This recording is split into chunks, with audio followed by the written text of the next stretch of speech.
El Tribunal Supremo de Justicia convalidó el fraude electoral del 28 de julio sin presentar ninguna prueba.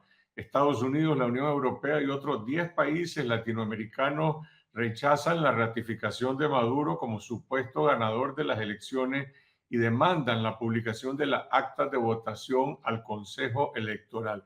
¿Cómo queda la iniciativa diplomática de Lula, Petro y López Obrador? Pues queda un poco trunca, Carlos Fernando, porque la insistencia de estos tres gobiernos y especialmente el de Lula y el de Gustavo Petro en Colombia, pues en la publicación de las actas obviamente ya ha sido rechazada, aunque no explícitamente, por Maduro. Estamos ya a casi un mes de las elecciones y no se han publicado las actas y es obvio que no se van a publicar. López Obrador hizo una declaración un poco extraña en estos días cuando afirmó que la resolución de la sala electoral del Tribunal Supremo recomendó que se publicaran las actas. No es cierto, recomendó que se publicaran los resultados. Entonces, pues realmente ya están agotadas las instancias jurídicas internas en Venezuela que pueden hacer gente como Lula o Petro o López Obrador o algunos otros quizás, es ya sea ponerle un plazo, una especie de ultimátum a Maduro, publicas las actas para tal fecha o algo. Y entonces hay que definir qué es el algo. El algo puede ser invocar la Carta Democrática Interamericana en la OEA, pero que es un gesto un poco fútil porque en el fondo, como Venezuela ya no es parte de la OEA, pues da lo mismo que se invoque la Carta. Más sanciones, incluyendo por parte de países latinoamericanos y de Estados Unidos y la Unión Europea, quizás eso sí pudiera surtir algún efecto, pero hay que recordar que las sanciones anteriormente impuestas pues no sirvieron de mucho, Carlos Fernando. Entonces, hasta cierto punto, la situación actual favorece a Maduro, que es lo que siempre se pensó, el tiempo trabaja a su favor, y en cambio, Lula, Petro y López Obrador, en menor medida, pues están un poco frustrados. Lo que ha dicho el asesor de Lula, el ex canciller Celso Amorín, es que debería de convocarse a una nueva elección. Petro en su momento habló de crear una especie de gobierno de coalición, pero nadie, ni siquiera el propio Maduro, menos la oposición, le ha dado ningún crédito a este tipo de iniciativa. Así es, y con algo de razón.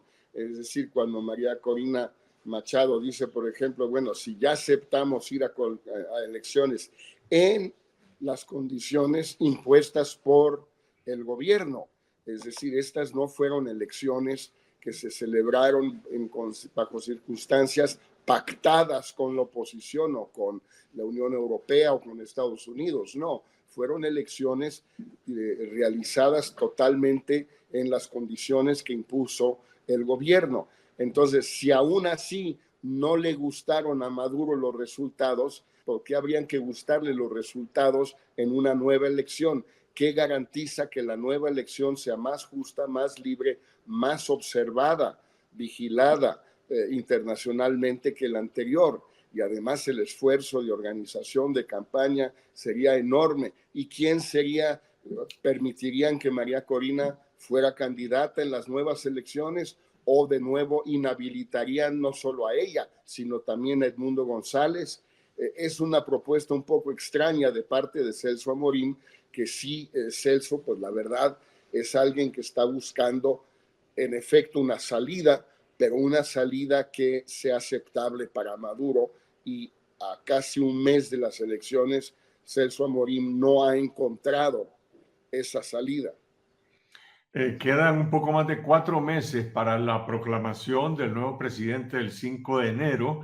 ¿Hay algún margen de acción para la resistencia cívica en Venezuela que sigue convocando a protestas, reclamos y por otra parte para una diplomacia más efectiva que tenga alguna clase de dientes para incidir en esta crisis? La verdad, yo no tengo elementos para medir la intensidad, la amplitud de la protesta en Venezuela. A priori, uno puede afirmar en abstracto, digamos, que si mientras siga la protesta en la calle, pues habrá todavía retos para el gobierno. Pero hay varios indicios que sugieren que la protesta ha ido disminuyendo en intensidad por razones muy lógicas. Además, la represión, el encarcelamiento de más de 2,000 opositores, 25 muertos, desaparecidos, etcétera, pues es perfectamente lógico que ante esas circunstancias y el paso del tiempo, pues vaya menguando la intensidad, la fuerza de la protesta. En cuanto a el esfuerzo diplomático, yo siempre he pensado, Carlos Fernando, que ha faltado un actor fundamental en toda esta negociación, y es el gobierno de Cuba. En realidad, el único gobierno que realmente tiene influencia sobre Maduro es el gobierno de La Habana. Hasta ahora, por lo menos públicamente, no se ha comentado, no se ha dicho nada de que haya habido la búsqueda por parte de Brasil, México, Colombia, de la cooperación cubana en estos esfuerzos de buscar una salida, una negociación. Yo creo que lo más importante ahora, en vista del fracaso de todos los demás esfuerzos, sería tratar de reclutar a Cuba para su cooperación en esto, a cambio de una verdadera distensión entre Estados Unidos y Cuba, por lo menos mientras esté Biden en la Casa Blanca y en el entendido de que Kamala Harris podría ser la siguiente ocupante de la Casa Blanca, cosa que desde luego está por verse. Pero me parece que sin incorporar a los cubanos en todo este proceso va a ser imposible, por una razón muy sencilla, como tú y muchos otros saben muy bien. Mientras estén los cubanos en Venezuela constituyendo los anillos de seguridad y de inteligencia del gobierno de Maduro, no va a haber una grieta, no va a haber una división en las Fuerzas Armadas, que es la única posibilidad de un cambio interno en Venezuela que diera lugar a una salida democrática. Las Fuerzas Armadas venezolanas no son enteramente venezolanas, lo son en gran parte, pero en una parte son cubanas y son los cubanos los que vigilan todo.